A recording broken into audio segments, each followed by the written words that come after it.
Hi there. Fraud has impacted us globally, so much so that we now have an International Fraud Awareness Week each year.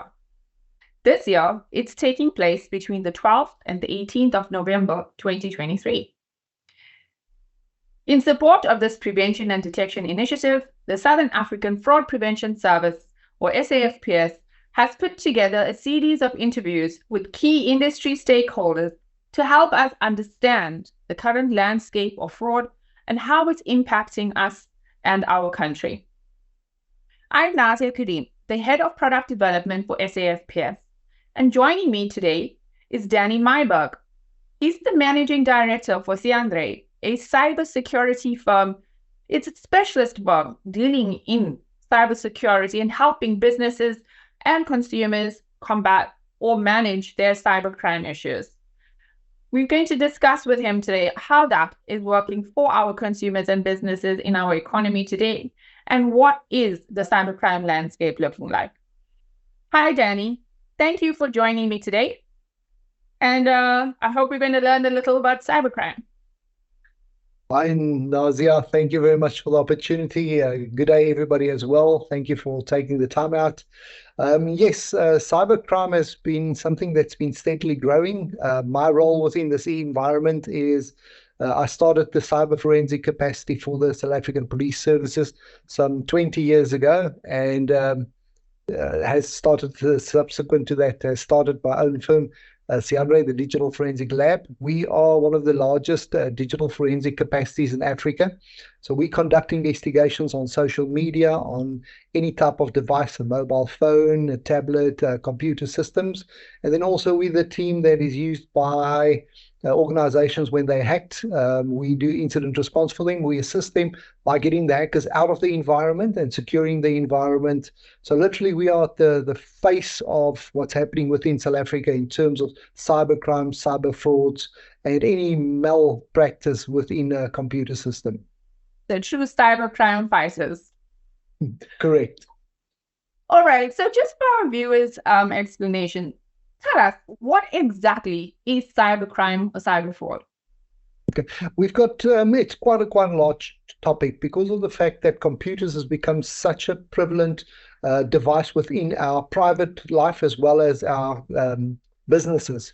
And we're sitting with a situation of, one, a computer or device can be attacked, or two, it can be used to actually perpetrate the fraud. So there we're sitting with a situation of a computer can be used to make a misrepresentation, falsify invoices, etc. And the last aspect is also a computer can be used as a repository for evidence of the crime. So we're talking about, for example, child pornography, where child pornography is stored on the computer system. So it's quite a large spectrum of crimes that we do get involved in, ranging from child pornography to online scams to the falsification of invoices. That is one of the biggest scams we currently have, is that changing of banking details, etc., to your hacking type of crime where online a hacker would attack a system and take it down. That's quite scary in essence, because we all use computers and we all use electronic devices connected to the internet on a daily basis, down to the smartphone in my pocket. Correct. And what we're seeing is some of the statistics are showing that a hacker is on a device for over 200 days before he's detected. So the problem is, a lot of times we're walking around with this device in our possession, our mobile phone or our laptops, not even knowing that for a period of 200 days that we are compromised, that somebody is looking at what we're emailing, what we're accessing, what we're storing. So that's actually a scary thought in terms of how close we are with our devices without knowing that it poses such a big risk for us. That is definitely a very big risk. So tell us a little bit, in terms of the risk, what are we seeing in terms of trends locally and internationally, and in South Africa in particular, with regards to cybercrime? What are the closest or the latest events that are taking place? So South Africa is quite a large player within this environment.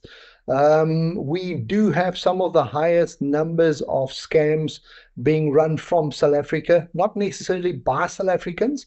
I believe that a lot of the international syndicates are using South Africa as a stepping stone because of the fact that we've got really good infrastructure. We are partly a first world country.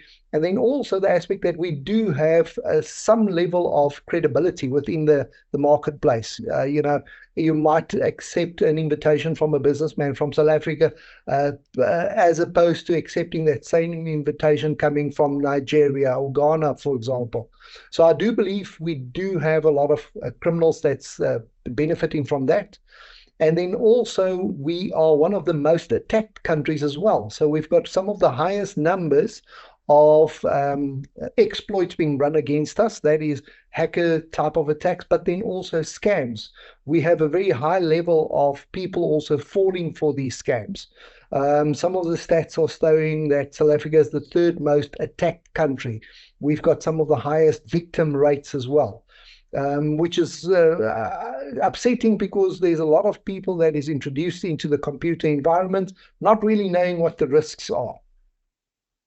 That is very true. The Council of Scientific and Industrial Research in South Africa has reported an estimated loss of 2.2 billion rands in our economy just relating to cybercrime. That's a lot of money going out. If you take it, so one of the biggest scams we currently have running globally is what they refer to as a business email compromise, BEC. It's also referred to as a CEO impersonation. And it's basically what the hackers do is they gain access to a person's mailbox, either through a phishing attack or brute force attack where you don't use a very good password. They are able to break that password. You don't have two-factor authentication on that mailbox. They then trawl through that mails and see what type of communication you're busy with. We've had cases where a lady sent out some naughty pictures to her boyfriend. She forgot that it was in the send items. The hackers found it, and now they're extorting her and her current husband because she subsequently married the chap, and now they're extorting them with those pictures. But otherwise, if the hacker picks up that you are busy with negotiation to buy a vehicle, to buy a property, etc., or just make payments. Somebody, a contractor, worked on your property, for example. You need to make a payment. They will then set up a false email account, change the banking details, intercept that invoice, change the banking details, and unbeknown to you, you pay the money into the wrong account.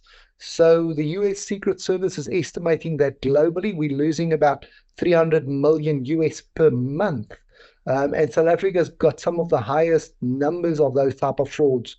We're also seeing that the criminals are now entering the relationship between an employer and an employee, where if a person goes off on pension, the hacker would redirect that pension payments into the wrong bank account. We even had a couple of instances where a hacker broke into organization's computer systems, changed banking details, then encrypted the environment, pretending it to be a ransomware attack, asked for a ransom demand to decrypt the information. And after the client repaired the environment, luckily we picked up that the hacker went to the finance system. We saw that they actually changed banking details. So we're doing about 4 to 6 of these cases per week that we're receiving, where anything from as little as 5,000 Rand to a couple of million Rand is directed into the wrong account. That is a very high volume. But what makes it so appealing? What makes cybercrime itself so appealing to fraudsters, and how actually do we manage this threat? I think there's a lot of supporting facts into a person becoming a criminal. If we just look at the South African situation that we've got a 60%, and I hope I've got my statistics right, about 60% of unemployment with youth. We've got a very high level of crime already. Now you're sitting with a situation where a person can't find work. He can get training, or there's some education going in terms of computers. The computers situation is I can have a victim sitting around the corner from me or a couple of thousand kilometers away. So literally a hacker has got unlimited numbers of potential victims. You can have a shotgun approach where they send out a million emails, and if somebody clicks on it, even if you've got a 1% or 5% success rate on it, you can have multiple victims. You've got the anonymity that goes with it. It's very easy to hide your identity. Then we're sitting with the cross-border aspects in terms of if the hacker is sitting in Zimbabwe, Botswana, Ghana, or now currently in the Ukraine, Russia, with them being involved in a war, you're not getting a lot of cooperation if you're doing international investigation into it. So it's really easy to commit crime. It's really safe. You don't have somebody shooting at you while you're robbing the bank.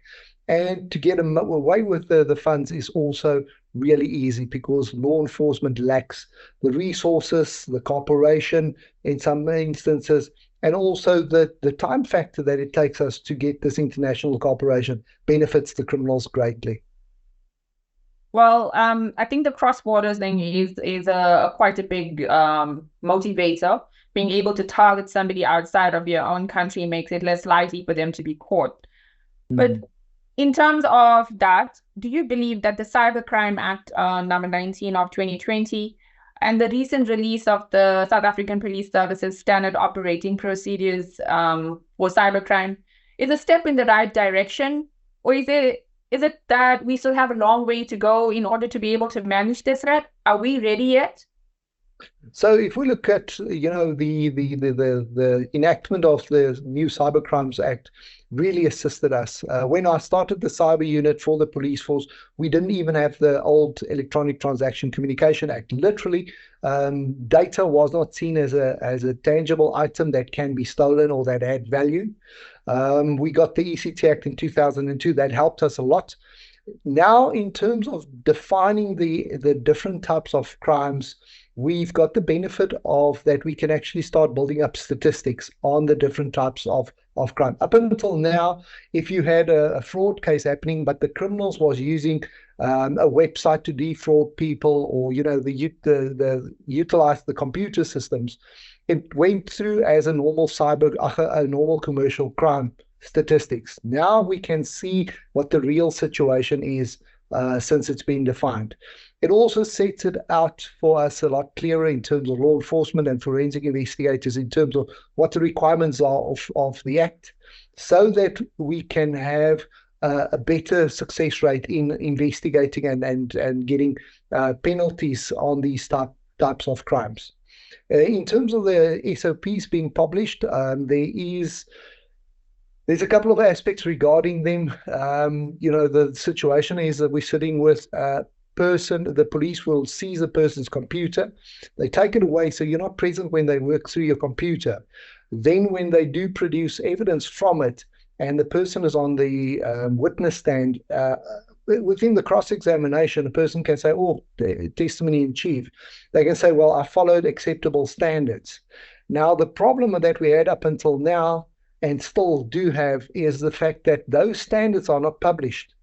So it's very difficult for the defense to actually determine whether the law enforcement has stayed within the rules, if I can call it that, and then also to ascertain if those are acceptable standards. Unfortunate part that we've got is I don't agree at this stage that the SOPs that was published is actual, in fact, SOPs. It is more a concise overview of the Act, whereas the international accepted level of a standing operating procedure is that a person that wants to perform an action can literally take the document and perform that action. So, for example, if I've got a new person that needs to seize a laptop, he must be able to take that standard and it'll tell him step by step how to do it, how to open the laptop, how to create a forensic copy, how to analyze that website, for example. So that is in actual fact what a SOP is.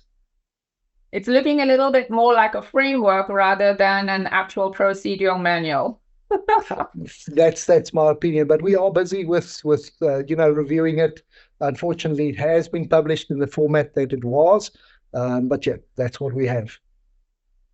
So we are moving in the right direction to actually protect ourselves and our consumers, but from a government perspective. But for me and our people on the floor, the guys, the yous and me's of the street, how do we protect ourselves from cybercrime on a daily basis? What can we do to make sure that we don't fall victim? The whole situation is we're talking about the human firewall. So at your workplace, you are one of the largest attack vectors for organization. In your private life, you have the same situation. We as parents, we also have to contend with there's a lot of focus on perpetrating crimes against children, cyberbullying, sextortion, all of those type of things. So constantly you have to be aware of the fact that you are a potential victim. And the only thing that really can benefit you at your workplace with your children, as well as in your private life, is that aspect of knowing what the risks are. Being conscious of those type of attacks happening, and then to double check. So awareness training is really important for me. When you receive any email, to make sure, listen, is this coming from the right source? If something's off, if something doesn't sound right, if you normally receive an email from a friend and this time they use different type of words, make sure, don't reply on it, maybe contact them on their mobile number. There's a lot of scams going on in terms of, I've been abducted in New York, please send money, they stole my credit cards, etc. All of those type of scams are very easy to just double check, make sure you've got the facts before you fall for it.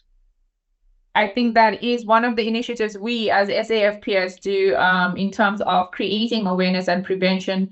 And we're hoping, listeners, that you are actually going to take a time to go and read about the exercises and the education and the various points in terms of how to protect yourself on the websites. We have SAFPS websites and we have the YIMA scams websites, which we launched this year as tools to help educate you and also protect you with some form of prevention tools like the DNS scanner that we put in place that will help you scan a website before you actually enter it to see if it's been blacklisted or previously identified for phishing or scams, and prevent you from becoming a victim of maybe online shopping or even having malware installed on your devices from unconscionable sites.